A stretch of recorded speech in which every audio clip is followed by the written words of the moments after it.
When Anna and Mark bought their first house, they thought they had found the perfect place. The neighborhood was quiet, lined with old oak trees and neat little gardens. The kind of street where everyone smiled at each other and kids rode their bikes till sunset. It felt safe, almost too perfect. On their first day, while unloading boxes from the moving truck, a friendly woman from across the street, Mrs. Green, came over with a basket of muffins. "Welcome! I'm so glad someone finally moved in," she said, glancing toward the small, run-down house next door. "You'll have lovely neighbors. Old Mr. Hargrove lives alone there. He's a sweet old man, keeps to himself, but you'll love him."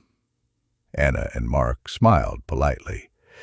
They hadn't seen anyone next door yet, but they appreciated the warm welcome.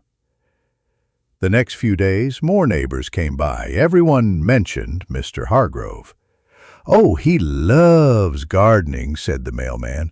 "Such a polite gentleman," said Mrs. Green again. But whenever Anna or Mark looked out the window, the little house was always dark. The yard was wild with weeds, no car in the driveway, no lights, not even a curtain moving.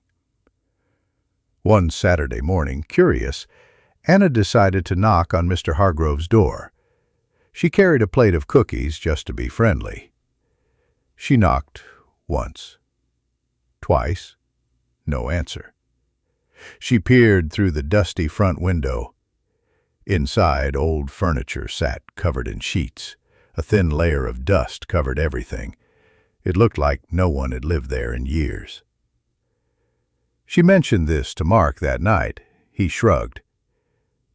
"Maybe he's on vacation? Or at a hospital? He's old after all." Anna wasn't convinced. Every night she found herself glancing at the empty house.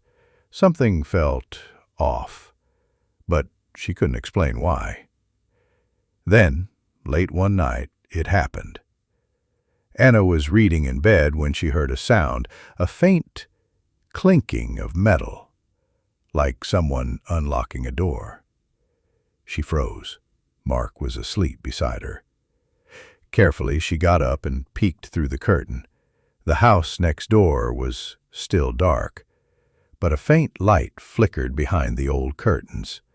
Then, as she strained her eyes, she saw it. A shadow moving inside. She gasped and woke Mark. "There's someone in there. Look!" she whispered.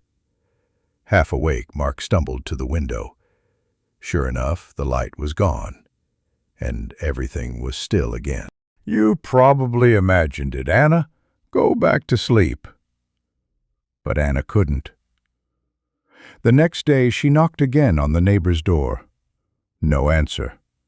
She pressed her ear to the door. Silence. She even asked Mrs. Green when she saw her tending her roses. "Oh dear, you just missed him. He mostly comes out at night. He's very private, you know." Anna forced a smile, but the hairs on her arms prickled. That night, she watched the house again. Midnight came and went. Nothing.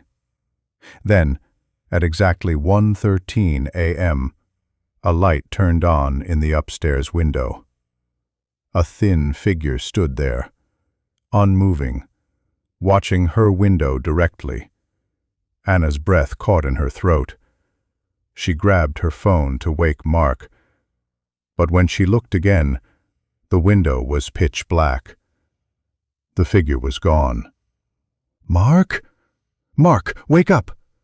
He was there! He was watching me!" she whispered frantically.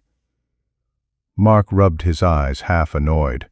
"Anna, it's an abandoned house. Maybe you're just tired. Please, come to bed." But Anna couldn't sleep. The next morning, Mark, trying to ease her mind, called the real estate agent who sold them the house. "Oh, that place next door?" The agent laughed nervously. "No one's owned that since Mr. Hargrove died, almost 10 years ago." Mark felt a chill run down his spine. He didn't tell Anna immediately. That night, he sat with her by the window, holding her hand tight. At exactly 1:13 a.m., the light flickered on again. This time, Mark saw it too. They both froze, breathless, as the same thin figure appeared in the upstairs window, pale face pressed against the glass, staring back at them with hollow eyes. They moved out 3 weeks later. No one in the neighborhood asked why, because in this perfect little street, everyone knew Mr. Hargrove, and everyone preferred not to talk about the neighbor who wasn't there.